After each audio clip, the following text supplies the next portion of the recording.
നമസ്തേ. സുവാർത്തയുടെ കാലം എന്നാണ് ഈ നാളുകളെ വിശേഷിപ്പിക്കാറുള്ളത്. എന്നാൽ മംഗളവാർത്ത കാലം പോലും അസുഖകരങ്ങളായ വർത്തമാനങ്ങൾ കൊണ്ട് നാം നിറയ്ക്കുന്നു. നോക്കുക, ഗബ്രിയേൽ പറഞ്ഞത് എത്ര സുന്ദരമായ വാക്കുകളാണ്. മറിയം എലിശബയോടും എലിശബ മറിയത്തോടും പറഞ്ഞത്. ഇടയന്മാർ കേട്ടത്.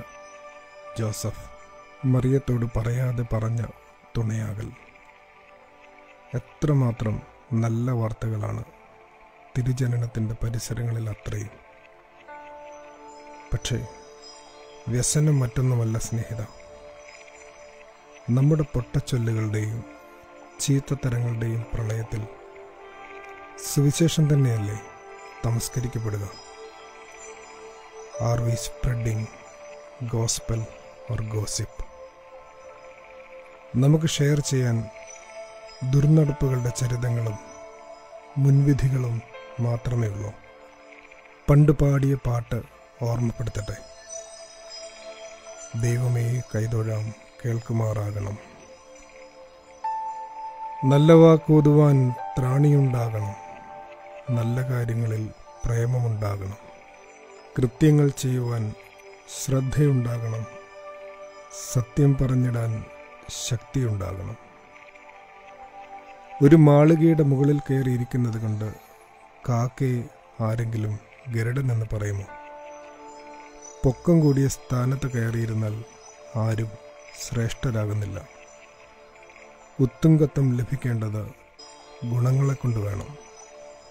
മറക്കരുത്, ചില മനുഷ്യർ പദവിയെ അലങ്കാരമാക്കുന്നവരാണ്.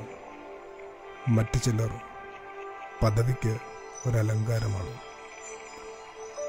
ചരിത്രം എപ്പോഴും വിലമതിക്കുന്നത് നിങ്ങൾ എന്ത് നേടിയവരാണ് എന്നതിനേക്കാളും നിങ്ങൾ നൽകിയതെന്ത് എന്നതിനെയാണ്. സത്യമായും ഞാൻ നിന്നോട് പറയുന്നു, നന്മ ആഗ്രഹിക്കുന്നതും നന്മ പറയുന്നതും നന്മ ചെയ്യുന്നതും മുടക്കരുത്. നല്ല വാക്കോതിയവർ മാത്രമാണ് വാഗ്ദത്ത കനാനിൽ കടന്നതെന്ന് പഴയ നിയമം പറയുന്നു. നേരിട്ട എല്ലാ നിന്ദനങ്ങൾക്കും തിരസ്കാരങ്ങൾക്കും പരിഹാസങ്ങൾക്കും പീഡനങ്ങൾക്കും നന്മ മാത്രം പകരം നൽകി പൊന്നുതമ്പുരാൻ പഠിപ്പിച്ചത് പുതിയ നിയമം. പുതിയ നിയമത്തിൻ്റെ അവകാശികളോട് മരുഭൂമിയിൽ നിന്ന് ഒരു വാക്കുകൂടെ. നീ ബ്രഹ്മചാരിയാണെങ്കിൽ വ്യഭിചാരിയെ വിധിക്കരുത്. കാരണം വ്യഭിചരിക്കരുത് എന്ന് പറഞ്ഞവൻ തന്നെ വിധിക്കരുത് എന്നും പറഞ്ഞിട്ടുണ്ട്. നല്ല വാർത്തകൾക്കായി കാത്തുകൊണ്ട് ആദരവോടെ സക്കീർ.